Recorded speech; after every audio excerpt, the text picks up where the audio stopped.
you have any idea what happens to homeless people when they die?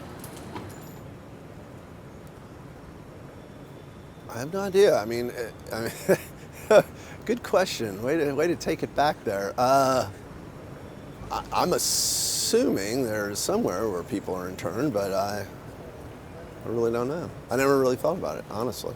Well, I mean, you can always think of the most horrible thing, like they're scattered up and then just cremated and put in some public hole or something. I don't know. I really don't know, and I should know. We should all know. They probably die on the street, and then the cops come get them. I assume that the city takes them and gives them a decent burial. If they can. They go to Potter's Field, I heard. It's like a place where, you know, you ain't got no insurance, you ain't got nothing, and the government, I guess, just says, you know.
Gelukkig.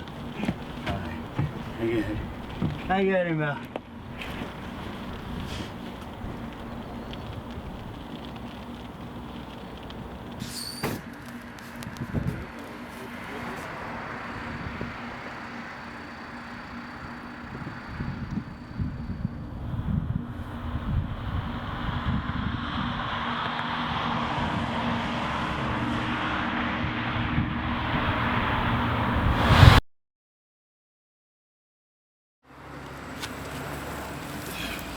See these shoes right here? Lo and behold, them some bitches are still hanging in there. Where do you stay? Right now, downtown Louisville. In like a shelter, or you just sleep in Wayside the Mission. But I also stay outside. A lot more times than going to Wayside. Guys, you don't even know.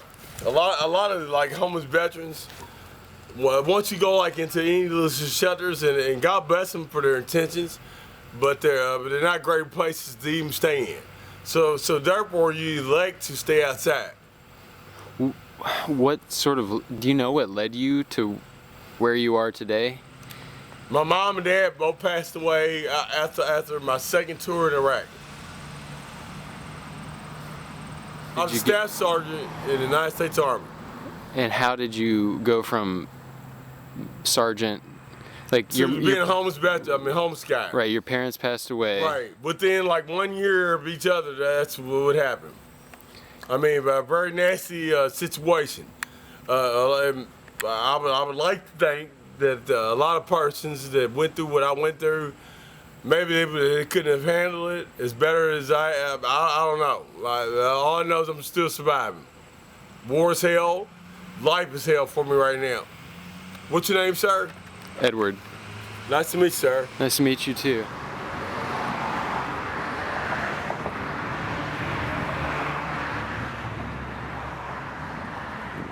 Who knows the name of the hurricane that just blasted the Northeast? Irene. I'm telling you right now, there are guys who have his level of knowledge and education who are going to be homeless because maybe they didn't have insurance and their house just got totally blown away.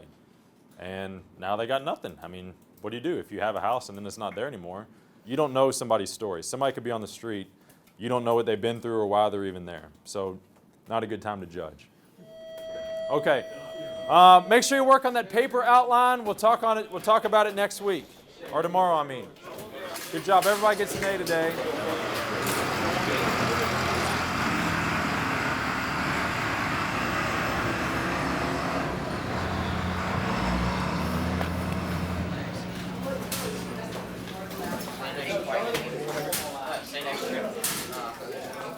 Come to the meeting?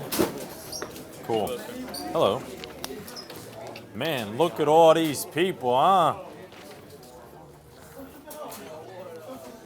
Thanks for coming. Good to see you, man. I've seen you in a while. Thanks for coming, everybody.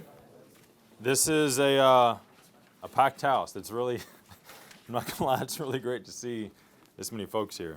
I'll just tell you a story or two about some of the experiences that I've had. Because the cool thing about this organization is that you start it thinking that you're going to do something for the community, you're going to do something for somebody else, and then you'll realize you've been the one that's been affected. You've been the one that's changed.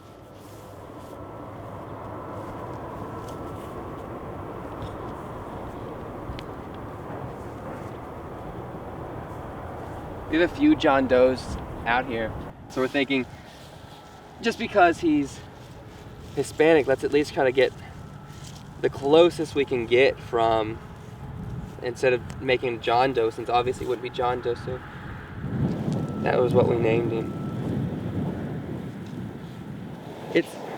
It's sad, you kind of get lost in the numbers. Like, you'll look, and in this jacket, I have people from previous times I've buried somebody, like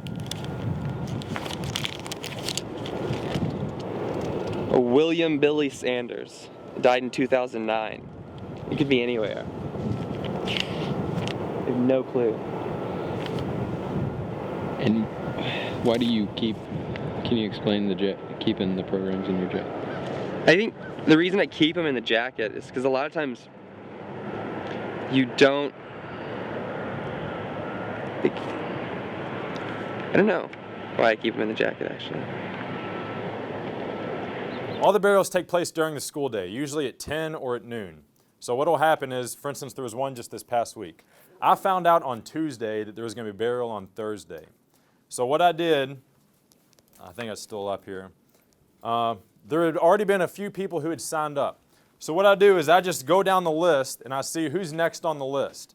The first 4 people that signed up, Alex Martin, Ethan Thomason, Gage Richardson, Anthony DeVore, they were the first 4 up. I contacted them on Tuesday and said, can you cover a burial? And they said, sure. So we went on Thursday. We got out there, we did the burial process. In total, it takes about 20 minutes. There's no wrong way to pray, and that's all it is. The burial is just us praying with and for the people that are present, and for ourselves, and for the soul of the faithful departed, so to speak. Mom, do you know where my sweaters are? Well, you know what's back there? I don't.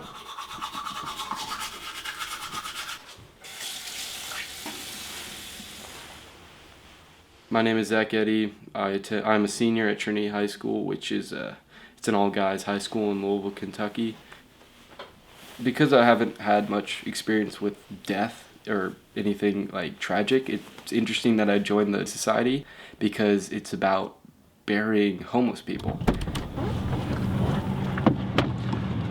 Gentlemen, if y'all would come up to the hearse, please, and face towards the hearse. And I'm going to pull the casket out now, and we'll pass the handle on down to y'all. We're going to be coming out feet first, but we want to approach over that way head first, please. So we'll kind of make a little turn. So the head facing the road? Yes, sir. Exactly. kind enough just to pass the handle on down to the next person.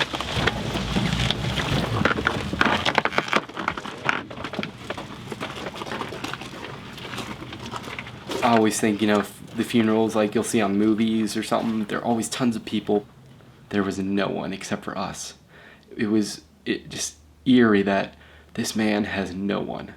How could I live a life and end up having no one in it? It's just a scary thought.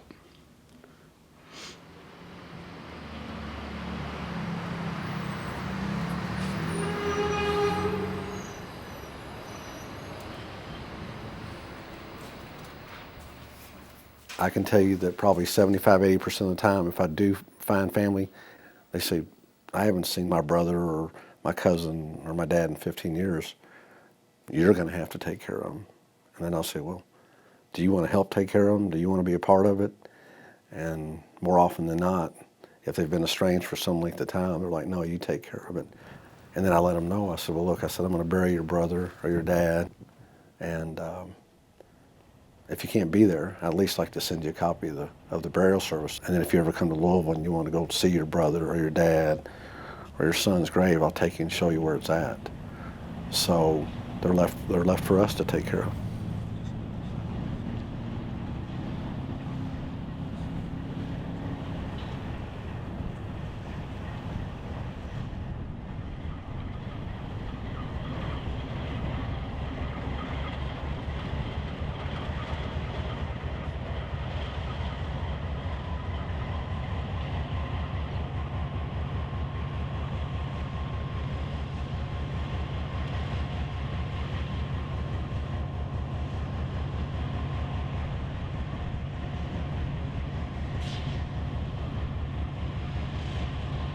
Do you mind if I ask you, when you got back, was it easy to come back? Was it easy to adjust? I'm still trying to adjust, Everett, right now. You know what, Everett? I'm the ultimate optimist. But right now, I'm telling you right now, my soul right now, life sucks. And you're hearing this from the ultimate optimist. Before I even joined the Army, whatever. I was always the guy that looked on, glasses half full versus half empty. So, but now, my psyche right now, Everett, sir, is not what I'm used to do. I'm used to being.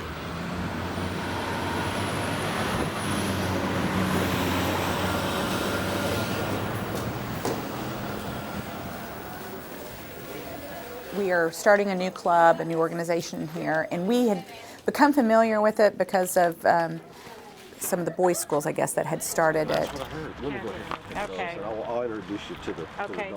I do a lot of music at my church, and I do a lot of funerals, and it just seemed like that would be right up my alley, and being able to assist with the kids with that, because I'm very comfortable that death is part of life, and so I thought I could help out. So I put my name in as being able to assist with any of the burials.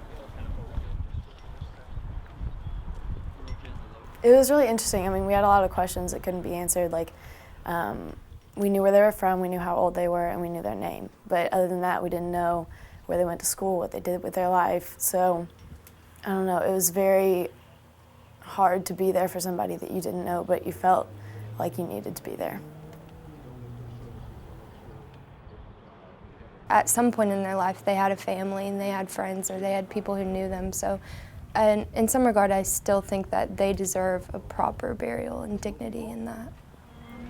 Amazing grace, how sweet the sound that saved a wretch like me.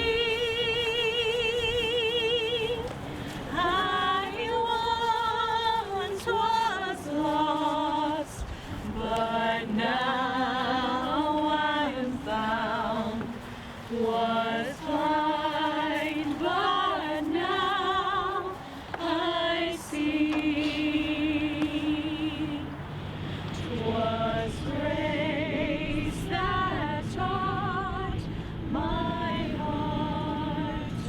Another cemetery scandal erupted today in Cook County. This one is at South Suburban Homewood Memorial Gardens, where authorities say they discovered indigent bodies in mass graves and babies buried 10 to 15 in a box.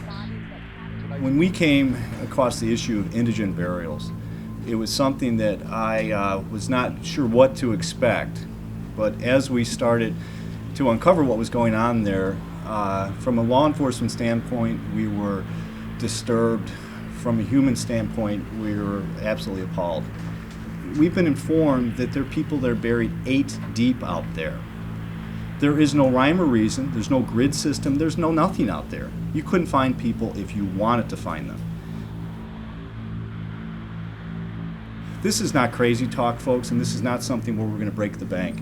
We bury on average about 250 people a year who are indigent here. We are not talking large amounts of people. What we are saying, though, that those people deserve an ounce of dignity. Right now, they're getting nothing.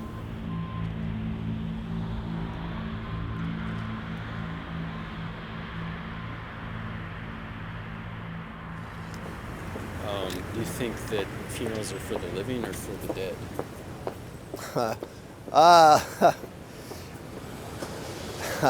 I'd have to say the funerals are for the living. Yeah. I'm actually getting ready to go to a funeral home tonight. So, and really, you know, it is just for the folks that are left behind. You know, you want to try to comfort them a little bit. I think it's more for the living, so everybody can remember them.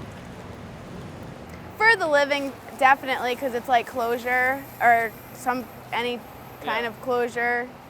I had a friend of mine, he's one of my best friends. He said, "You gonna make me a promise?" I said, I already knew what's up. I said, "I guess." He said, "You come to my funeral, put a Bud Ice in my casket." So now I gotta sneak a Bud Ice in a funeral home and stick it in his casket. I hope it ain't no urn. That's gonna be pretty hard. Open up, ashes, I just pour it in there. Here, get you a drink before you go.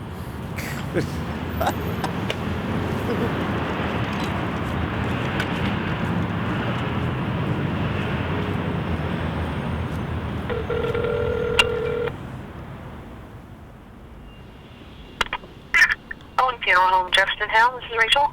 Hi, this is Mackenzie. I was wondering how many bouquets you needed this week.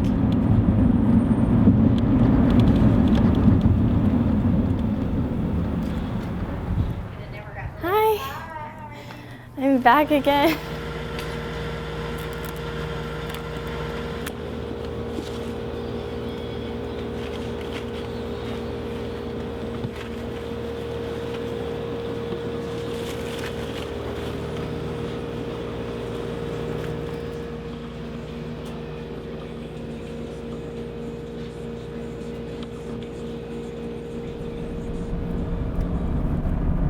The main reason I do it is for like them, I guess, just because they did have such a rough life.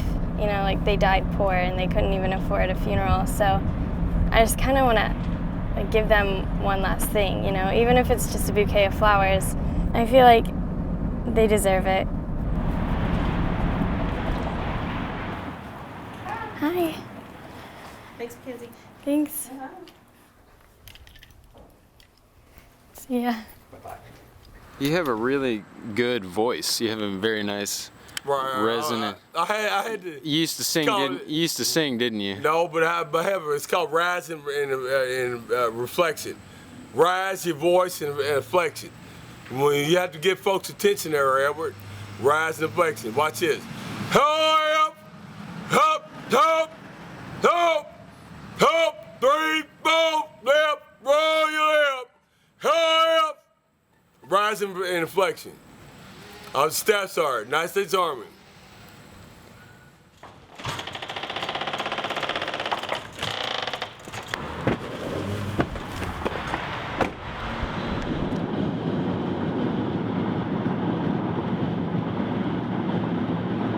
Funeral service, in my opinion, and I think we'll tell you, is for the living.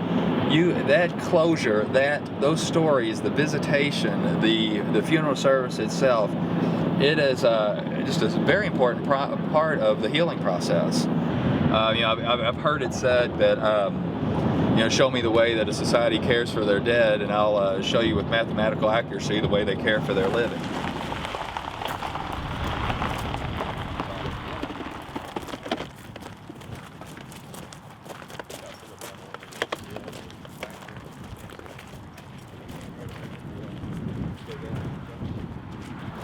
At this point, if anybody would like to share any stories or bless us with remembrance of Sam, you're welcome to do so.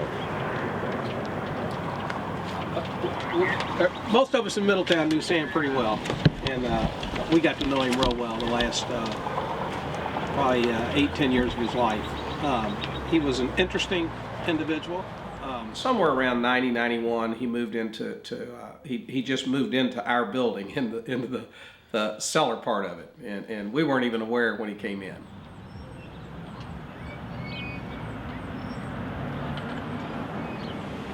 Get this door up. But we really haven't had a chance to clean this out, and it was cleaned up nicer than this because he kept it all cleaned up. Once we found out he was here, we put some carpet in and painted the walls white so that the little cellar area would be inhabitable, if you will. He made the comment one time that he had made a decision as a young person in life that he would read and learn to be able to talk with anybody in society, no matter what level of society they were from. So he was an extremely intelligent guy.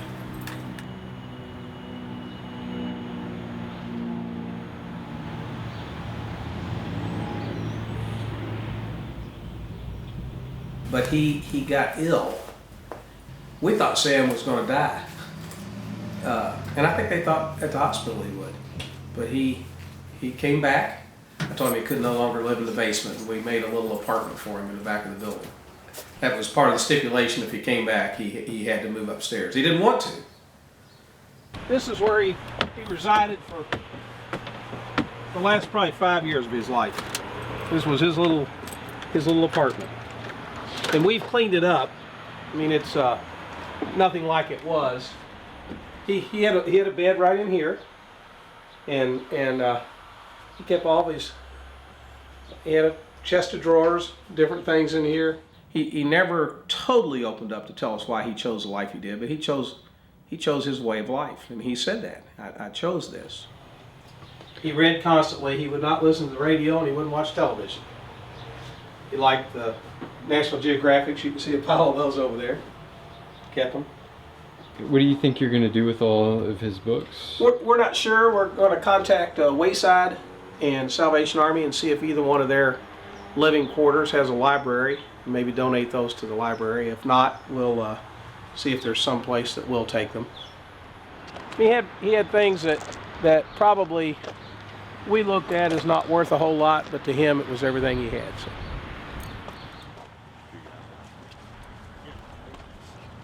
You had to have compassion for him once he shared some of his story. When he talked about when he was a young child, his mother abandoned him and left him on the courthouse steps.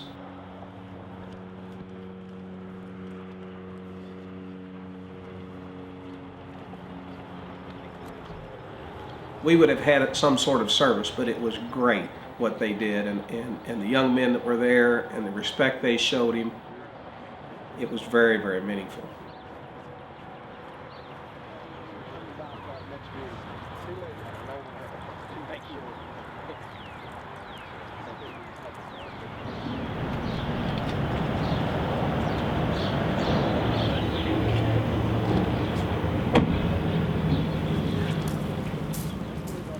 So you leave school about second period, and then you get back about sixth period, and it's like you kind of leave, and then you're kind of happy, like you're joking around with your friends, and then when you come back, it's just like reality kind of slaps you in the face almost.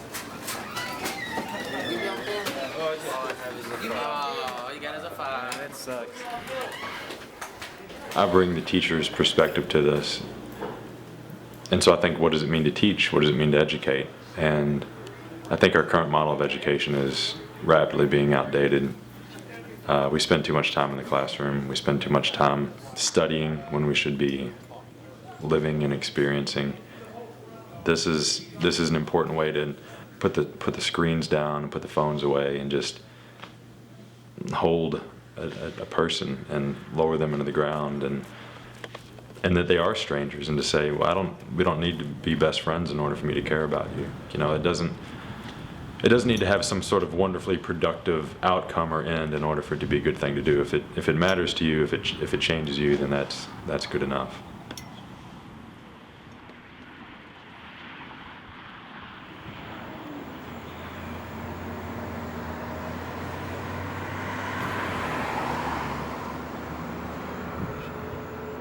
I worked at Betty's Country Kitchen for 13 years as a cook, and I worked at Circuit City and everything. I had a house, 3 cars, a wife, 2 dogs, married for 18 years, and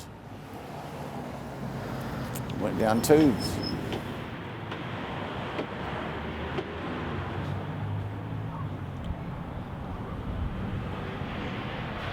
I sit up here and it's so enjoyable. I come out at 4 in the morning and I can't sleep. I'll sit here and there ain't no kids running up and down, no cars, nothing. Just the stars. I'll sit here and say, I pass out here a couple times. Feeling like a champ. I'm at the bottom of the totem pole, but I'll be on top sooner or later. Welcome to my nightmare. I hope I didn't scare you. That's my pallet, and that's my buddy's pallet. And that's the way we roll. We got a couple candles at night. We sit and talk. We go to sleep, get up morning. Girls start calling us. And they cleaned it up a little bit, don't they? No, this ain't gonna last long. They're gonna board this up too. Sooner or later. Considering the realities of the situation, has there been talk about cremation instead? I asked from the beginning why weren't the individuals cremated to start with. There is some aspect that needs to be examined from the religious side of it, because there's some religions that don't believe in cremation, and so if we were to cremate someone and then 2 weeks later the family shows up there, so we'd have to address that. But the other part of it, frankly, that we didn't even have to get into that one. It was explained to us cremation is much more expensive, and so people didn't want to go down that road. Is this a norm? Is this a standard, across the country? Well, counties are responsible typically for burying the indigent, unclaimed, unknown. So it is normal that counties do this, yes. Is it normal they do it in this fashion? I hope not. I hope not. Hart Island is a precious bit of real estate in the Bronx, and it faces an uncertain future. At the moment, the city uses Hart Island as a potter's field, but Roger Sharp reports there are plans for its development. Hart Island, a mile-long piece of neglected real estate, purchased for $75,000 in 1868 by the city of New York. 120 acres of sand and green stretching over the end of Long Island Sound, near where the East River begins. Its neighbor, the boating-busy City Island, is thriving, now in peak summer season. But City Island has direct bridge access to the city mainland, while the only way to Hart Island is by ferry.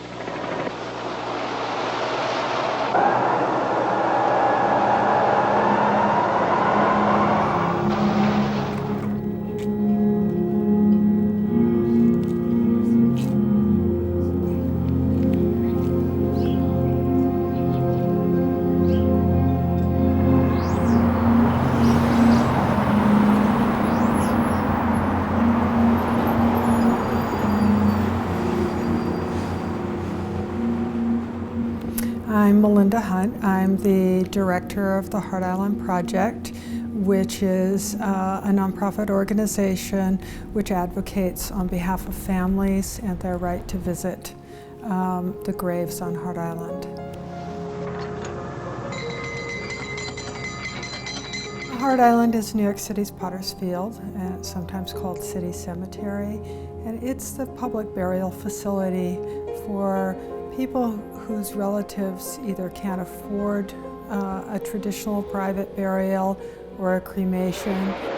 Louisa Van Slyke was 24 when she died at Charity Hospital in 1869, and she was the first person to be buried here in Potter's Field on Hart Island. Since then, over the past 109 years or so, a total of 650,000 people have been buried in graves such as this. One plot is set aside for tiny baby boxes, grim evidence of our high infant mortality rate. There are 2 or 3 burial days a week here, the burial detail made up of Rikers Island inmates. Prisoners serving less than a year volunteer and earn 35 cents an hour.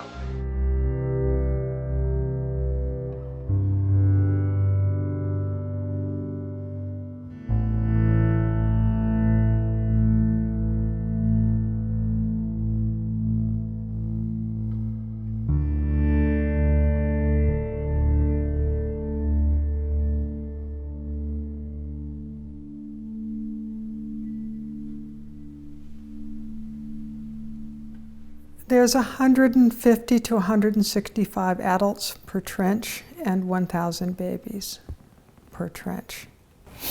This whole area is all children's burials, and this was shortly after a hurricane had hit Hart Island, so some of these very old oak trees were damaged. And in the background, there's the smokestack from when there was a boys' workhouse on Hart Island. And these are writings by inmates. Do you want me to read it? It's by Derek Sutton, and he wrote, "When approaching Hart's Island, you get, well, I got a feeling of being cold, not a temperature cold, but an inner cold, like someone on the island or something was calling or asking me something. But to sit back and think of the bodies that I'd be burying was nothing compared to thinking of myself as a Hart Island resident. Once I heard an older person tell a younger person he had one foot in the grave and the other in a jail cell, and here I am an inmate working in a graveyard. But one thing I've learned from Hart Island is I don't want to die nobody with nothing, or no one to care about me. Hart Island was the best rehabilitation I've ever had, and it's something I'll never forget. I guess it's the loneliest place in the world, and I pray and will always pray for the lonely and lost souls of Hart Island." I mean, I'm still really moved by it, that it seemed like a place where sort of the culture of as a whole didn't care, but the inmates did. So.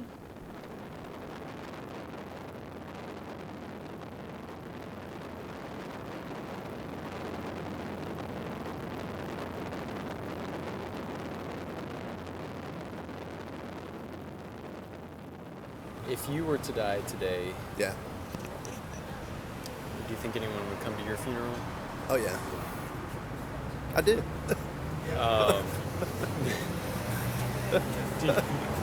On some bizarre level, yeah, I do. I would hope, but yeah, I do. I'd hope so, but I think a couple people would come at the least. Tons of people would come to my funeral. I have kids, I have family, I have parents, I have sisters and brothers and husband, and yeah. I believe so. Yes. If we died here in Louisville, I don't think anyone here would care, but we're from Connecticut, so definitely a lot of people. Well, I hope I don't have a funeral, but if I do, I ain't gonna show up. I will not show up for my own funeral. Unless somebody got a keg of beer, then I'll be happy. Do you think anybody would come to your funeral? No, probably not. But here's the deal, though. Because I'm a veteran, I will get buried at Cavehill Cemetery because of that. Hopefully they'll know that I'm a veteran. That's what I'm saying. Hopefully they'll know I'm a veteran. How would they know? Hop.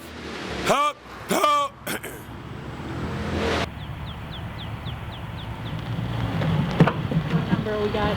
130. 130. 130. So there's numbers on the indigents. There's numbers on their boxes, and then I compare them to my sheet. They actually took this person off. That's why there's a line drawn through it, and we did not get a box of tissues. Okay.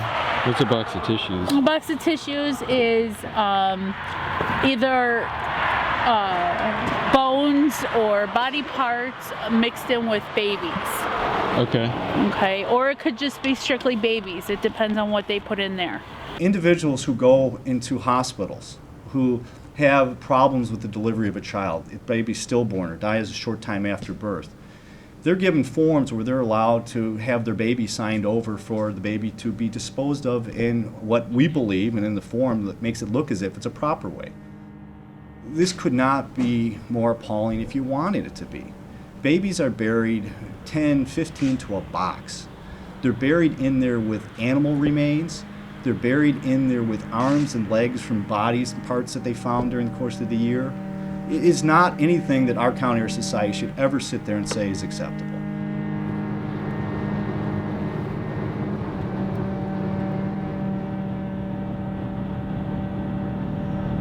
If ever your hand should tremble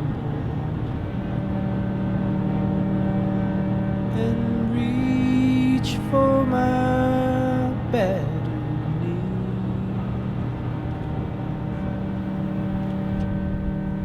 if ever your heart should shudder and brings your thoughts of me,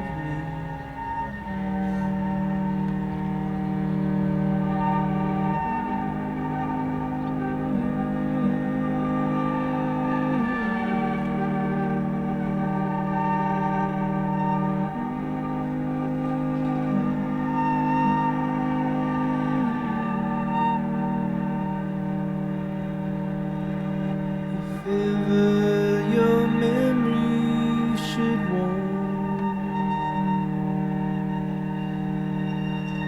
your chest where I once kissed, ever my Every single tombstone has one of these on it. What do you think that is? It's, I don't know what it is. It's love, man. I don't know. It's your thoughts of somebody who cares. Staff Sergeant, United States Army. What's your name? Warren Young. And I'm saluting. Help! Help! Help! Help! Right! Help! Help! Help! Help! People! Help! Help! Help!